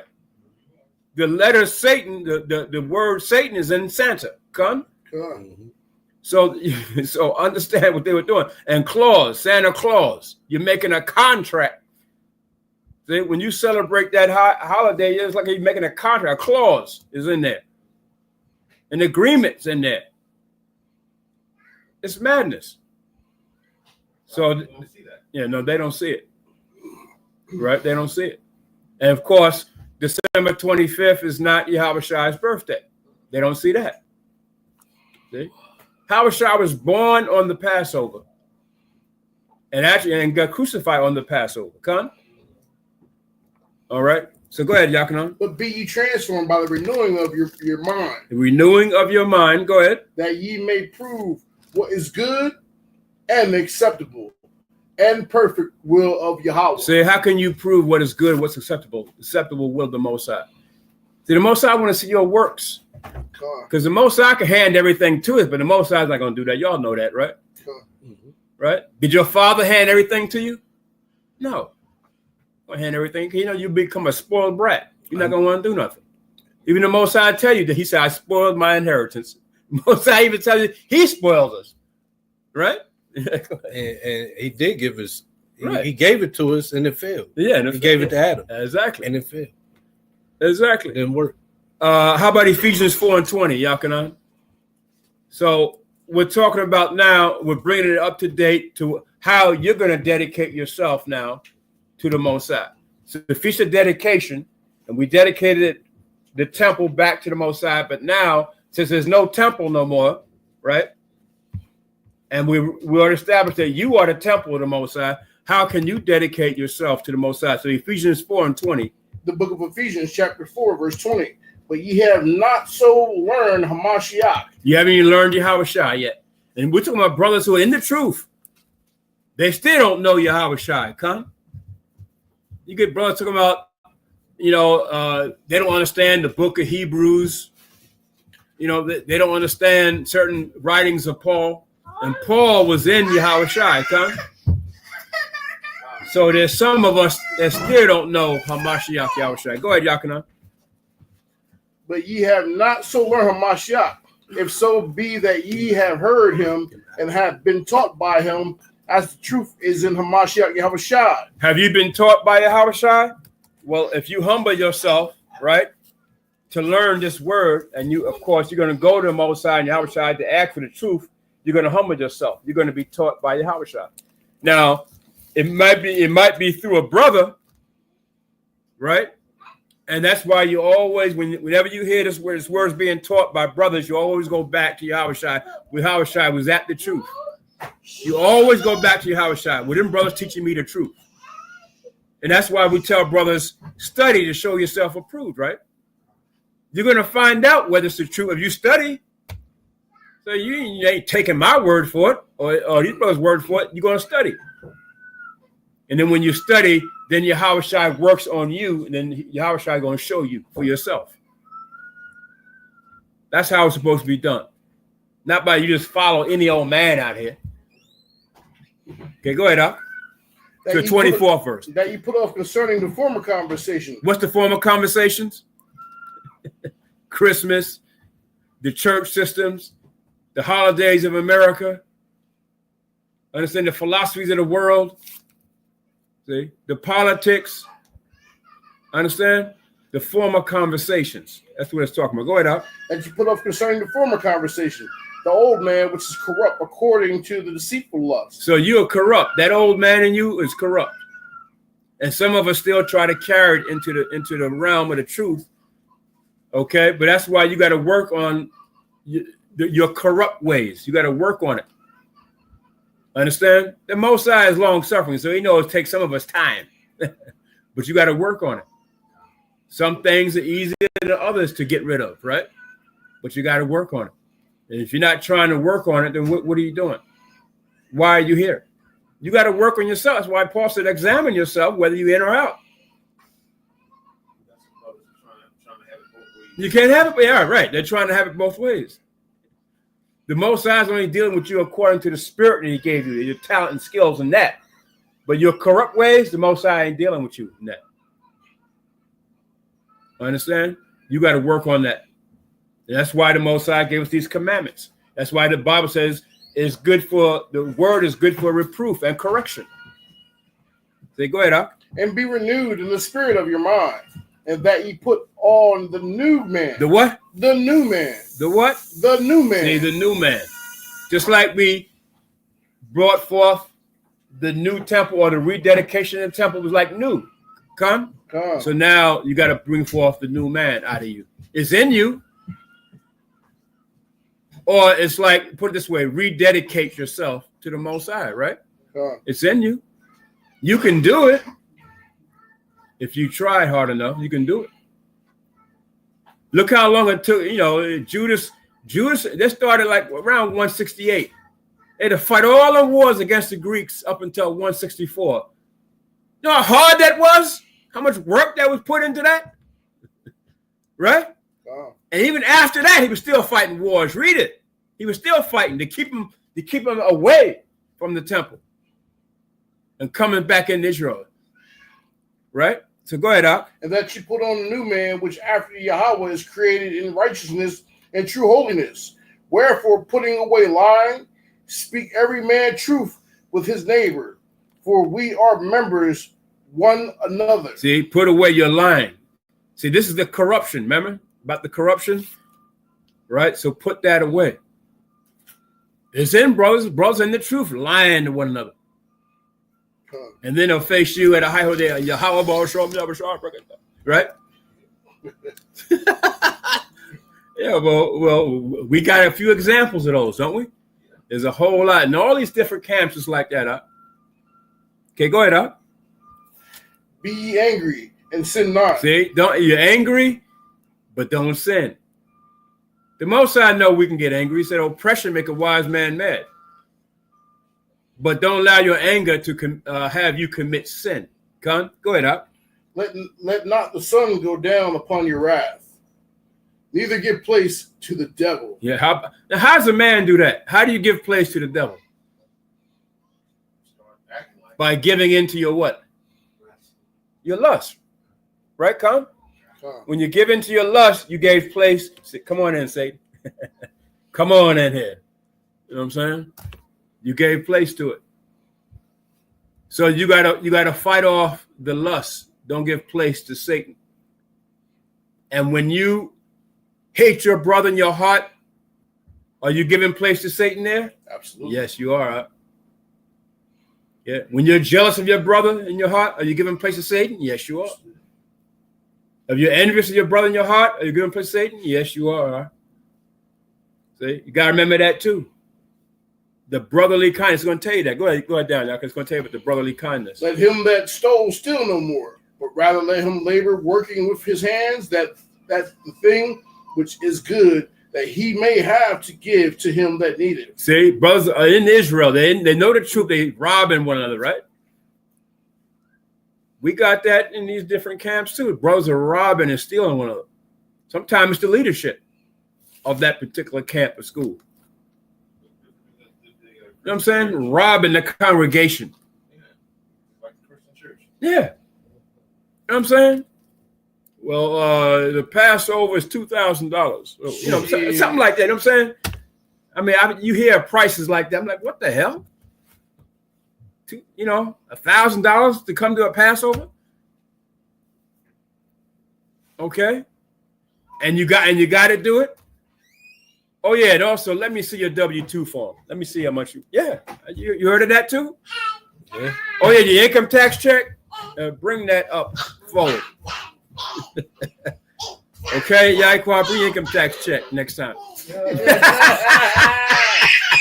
I know Yaquan is rolling, boy. He's rolling. No, I'm just kidding. Go ahead. Let no corrupt communication proceed out of your mouth, but that which is good to the use of edifying, that it may minister grace unto the hearers. And grieve not the Holy Spirit of Yahweh, whereby ye are sealed unto the day of redemption. Let all bitterness and wrath and anger and clamor and evil speaking be put away from you with all malice, and be kind one to another, tenderhearted. You said it, right? Say it again. Be kind one to another, tenderhearted. See, kind one to another. So where's that? Man, I want to fight you, brother. I'll fight you. Remember that? No. But we have brothers that said that, right? I'll take you outside right now and fight you. I can beat you. Well, what happened? What happened to that commandment you just read? That's a commandment, right?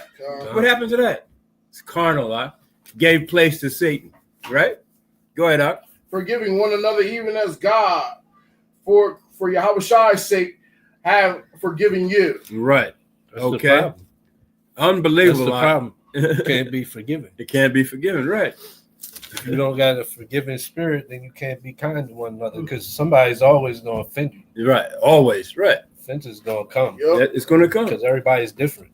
Colossians 3:10. Yeah. Everybody's different. Colossians 3:10. I said Yaquab, but I got it. Yeah, you got it. If you got it, Yaquab, go ahead. Book of Colossians, chapter 3, verse 10. And have put on the new man. The what? The new man. Go ahead. Which is renewed in knowledge. Are you renewed in the knowledge? That's what you're supposed to be. Renewed in the knowledge. See, a rededication is what? You're rededicating yourself. You're being renewed. Come. With a temple during the time of Judas Maccabees, right? When Hanukkah was being made, we were rededicating or renewing the temple. So that's the same thing you got to do. Renew your temple in the Most High. You got to rededicate yourself to study. Right, to study. Because how do you get the knowledge? Right. Like, people think once they got it, a lot of times they can fall back on studying. Right. No. But the mind forgets. You got to go back and study stuff. You got to. You really look at yourself. Everybody at the end of the year could say, you know what, I could probably redevote myself and go in stronger. Just take your mind back to when you first learned, and how all you cut off TV. All you did was get in the word, get in breakdown on this, the breakdown of that. You'll never know it all, Ak. You're never gonna know it all, because Most High's word, and the Most High made it way on purpose. Because the Most High's word, what, evolves. Because the Most High said, "I'm the same today, yesterday, and forever." So the Most High is eternal. So this book is alive. So it doesn't stop. So you can't think that, well, I know it and I got it and that's it. Nah, brother. Okay, you'll lose it. He that hath, it shall be taken away, even that which he hath. And next thing you know, the brother that you were with for all these years, he has the knowledge you're supposed to have, because the Most High took it from you and gave it to him. So you got to remember that. Was that it? Even if you got it, you can do more. You can do more. Now that you got it, you can start building notebooks. Right. With information and lessons to pass off to someone else. Was that it, Yaquab? No, I'm finished. Go ahead. Which is renewed in knowledge after the image of him that created him. Right. See? The end of 10. Right. Okay, that was it. And then 2 Corinthians 5:17. 2 Corinthians 5:17. Somebody get 1 Corinthians 9:17. That's 1 Corinthians 9:17, but Yaquab, 2 Corinthians 5:17. If you got it, go ahead. I got a precept before that. This is the book of Barak, chapter 4, 28. For as it was your mind to go astray from Yahweh, so being returned, seek him 10 times more. Right. How about that? So if he was to go astray, rededicate yourself 10 times more. There you go. 10 times more. How about that? 10 times more, man. Understand? It's a rededication. Go ahead, Yaquab. 2 Corinthians 5:17. Therefore, if any man be in Mashiach, he is a new creature. Are you new? We're supposed to be new. So in other words, we're supposed to renew ourselves in Yahushua. That's what it means, new. Right? Okay, go ahead. Old things are passed away. Your old things, your old ways are passed away. See, that corruption, it's all passed away.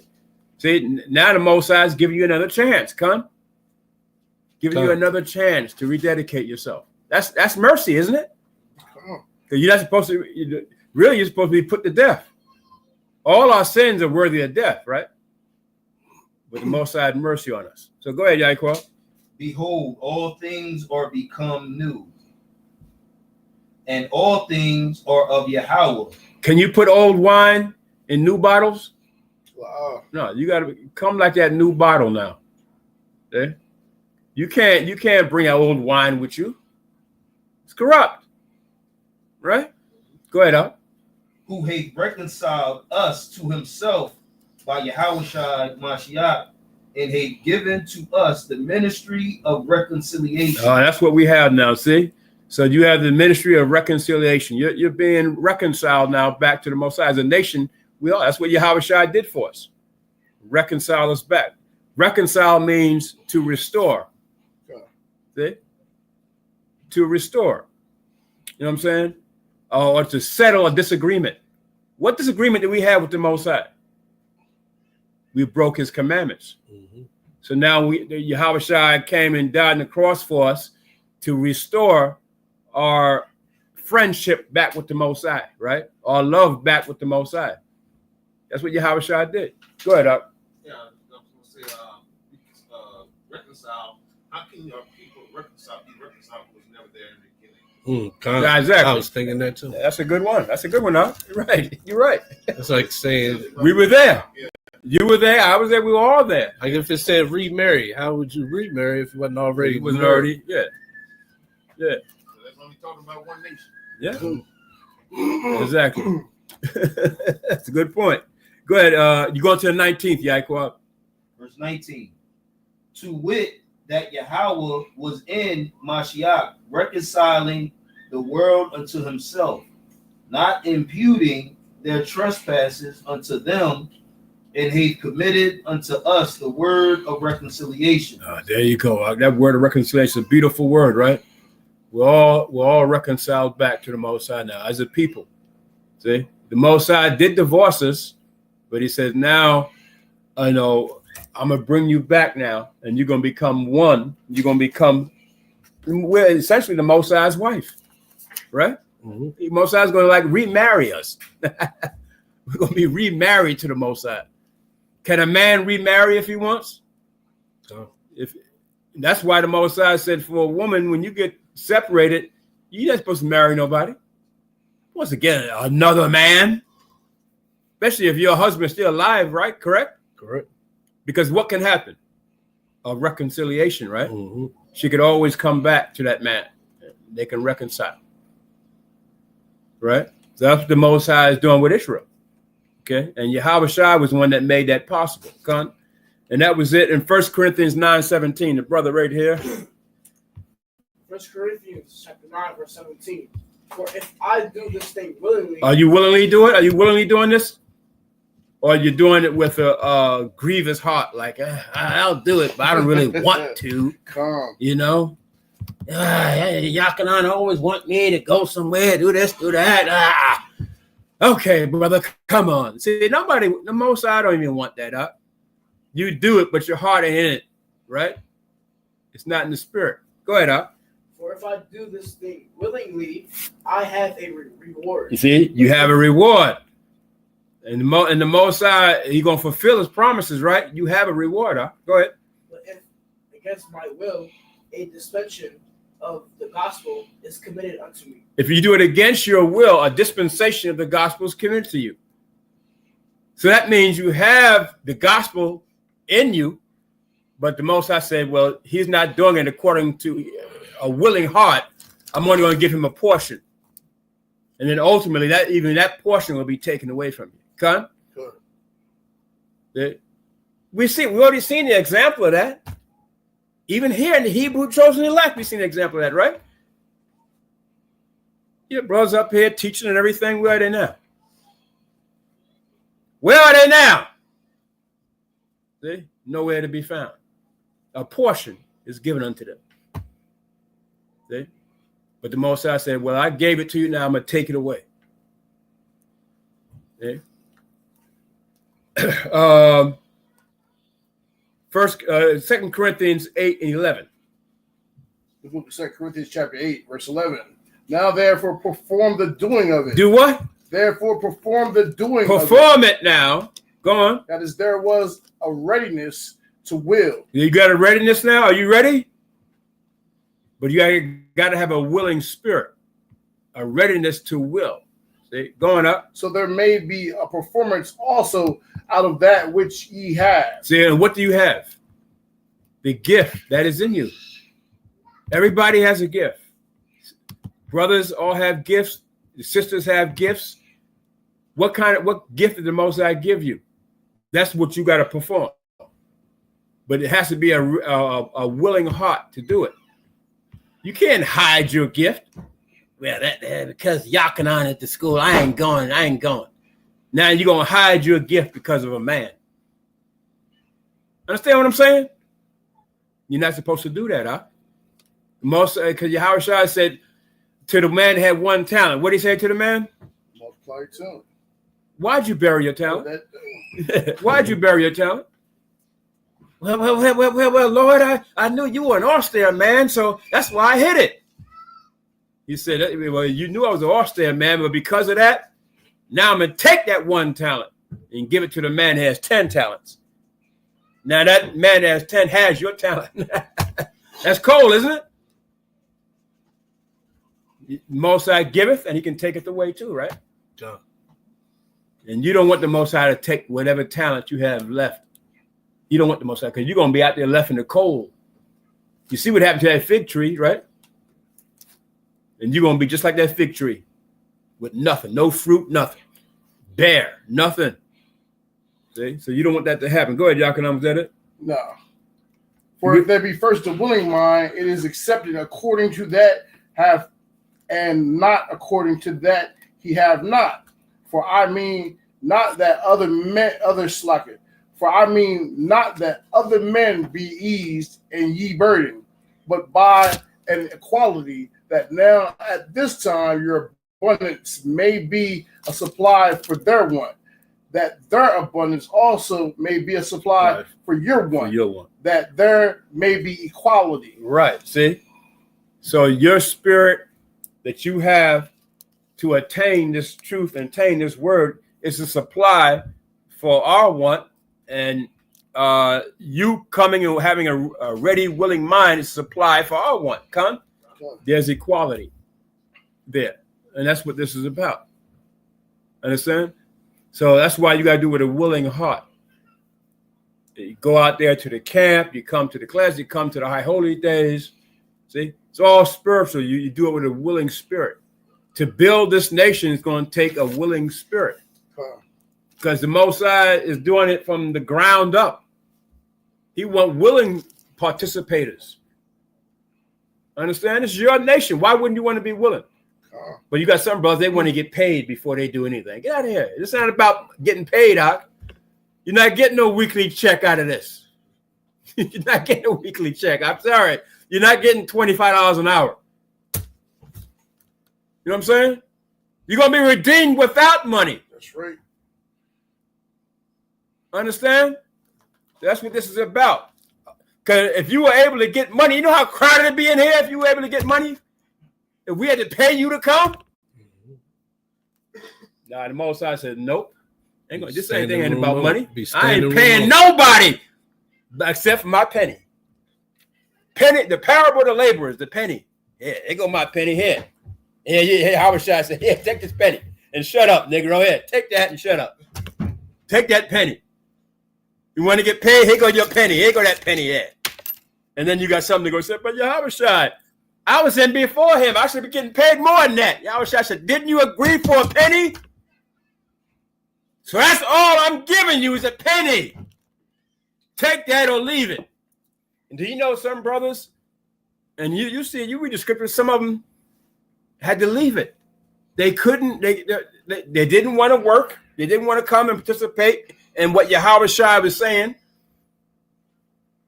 Yahweh Shai told a rich man, drop all you have and come follow me. He couldn't do it, huh?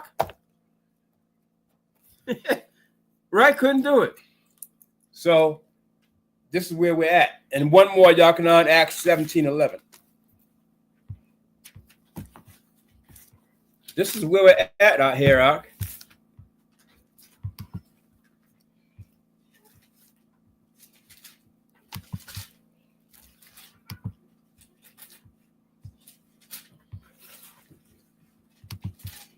The book of Acts, chapter 17, verse 11. These were more noble than those in Thessalonica, and that they received the word with all readiness of mind. All readiness of mind. Go ahead, Ak. And searched the scriptures daily, whether those things were so.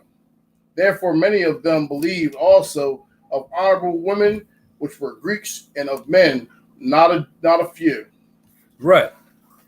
And so they had a readiness of mind to do the work of the Most High. God. And so, Yakan, I just want you to read it because your eyes are probably better than mine. Just from right here, you know, from right there. Where it's read. This is in the Josephus about Hanukkah. Just read that. This is the Antiquities of the Jews, book 12, chapter 7. Yeah. Verse, well, chapter 7. Yours ain't got it's paragraph. Paragraph. It's up there somewhere. Yeah. Paragraph 6. Right. So on the 25th and 20th day of the month Caslu, which the Macedonians call Apollius, they lighted the lamps that were on the candlestick, and offered incense upon the altar of incense, and laid the loaves upon the table of showbread, and offered burnt offerings upon the new altar of burnt offering. Now it so fell out that these things were done on the very same day on which their divine worship had fallen off, and was reduced to a profane and common use after 3 years' time. For so it was that the temple was made desolate by Antiochus, and so continued for 3 years. This desolation happened to the temple in the 145th year, on the 25th day of the month Apollius.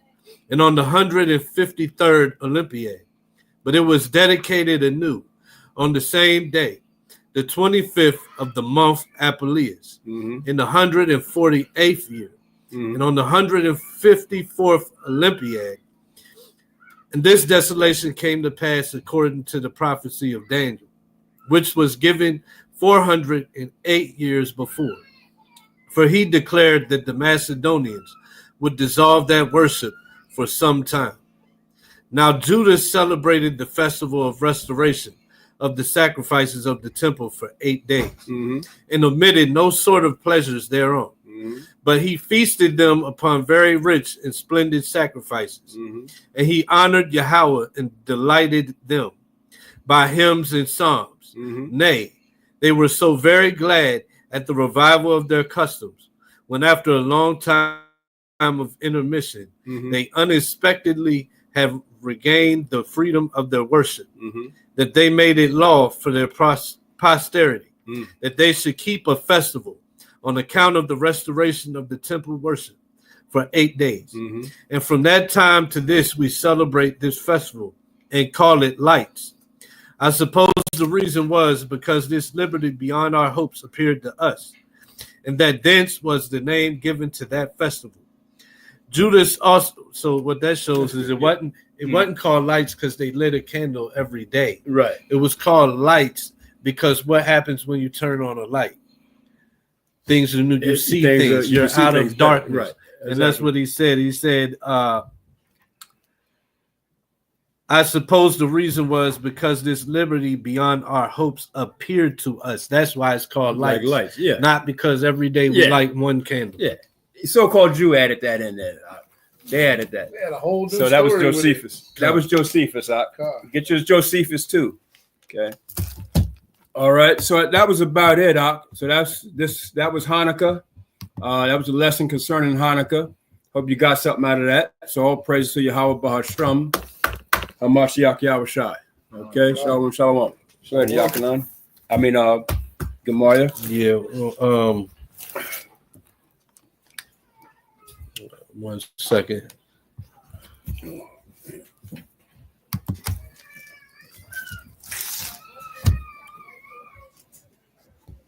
All right. I'll just close out with announcements. Okay. Hope that class is edifying. This is the Hebrew Chosen Elect Sabbath service, Feast of Dedication class, being as though we are in the midst of the Feast of Dedication, which is a 7-day feast.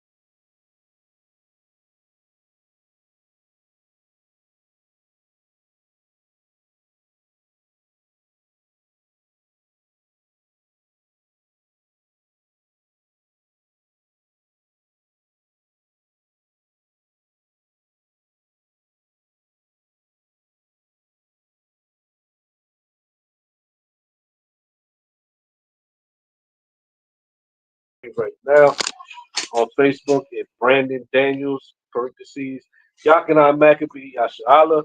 Also, we ask that you join our Facebook group if possible for content called The Rise of the Chosen on Facebook. Also, follow us and keep up with our content and edification on YouTube at our YouTube channels, ACE Red Pill Reality and ACE Reloaded. That's all for the class. Like the elder said, hope it was edifying. I end out by saying Shabbat Shalom, Ashar Kanak, and Kwam Yashalom. Kwam Yashalom. Kwam Yashalom.